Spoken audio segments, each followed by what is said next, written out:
Dave McKenney, and I'm an active member of the Property and Grounds Committee of Trinity United Church here in North Bay, Ontario.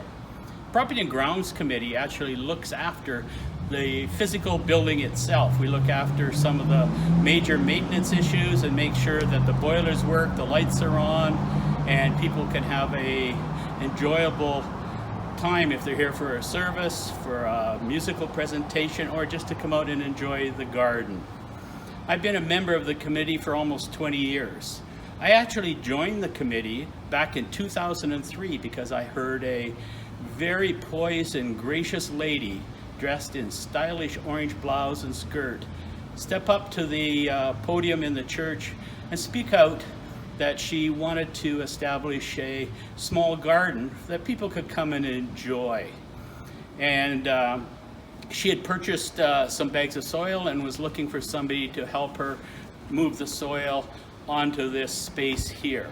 She had purchased these bags herself out of her own funds and just needed help to move it. She was hoping to use the topsoil to plant a few flowers so that people could come here and sit and enjoy the beauty of this area. After doing that, we had quite a heavy rain the next week and discovered that virtually all the topsoil and all the flowers were washed away.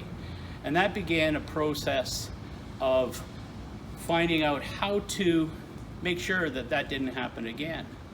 Ione, through her wisdom, said, well, you might want to join the Property and Grounds Committee, and that's how it happened. I joined the Property and Grounds Committee, presented the idea of building a more permanent structure for the garden, and Ione set about doing the fundraising.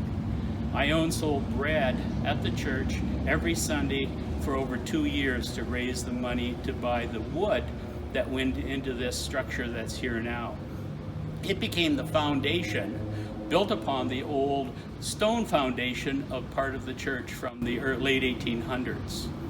The Property and Grounds Committee then joined in with their resources, and eventually the garden became what it is now. Many individuals donated to Ione's dream, and eventually she raised enough money to purchase enough 6x6 wood to begin the construction of the base to support the garden.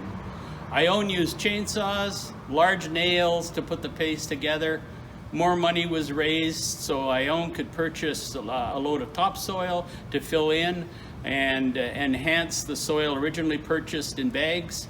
Rock was hauled in from various construction sites around North Bay to ensure that erosion would be limited and the flowers could stay in place. Throughout this whole process, Ione was constantly selling bread and seeking donations to keep her dream going. In the spring of 2005, the board was able to designate the newly created downtown oasis as Ione's garden. And a lovely sign was created to forever identify this area as Ione's garden. I am hoping that we can have that sign placed on the exterior of the church. I will be looking for help to make sure that happens so that Ione's legacy for this plot of land will continue forever. As Ione's health made it more difficult to work on the garden herself, we at Trinity are so fortunate to have Ione's family and some dear friends step up and continue to keep Ione's garden blooming. And with Ione's passing, they are still active in planting new flowers, weeding, and keeping the perennials blooming. I stopped in yesterday to think about where to film this talk, and they were here, planting, weeding, watering, trimming the trees. The members of the congregation of Trinity United Church and the residents and people who frequent Ione's garden are certainly blessed to have the opportunity to enjoy the vision that was Ione's.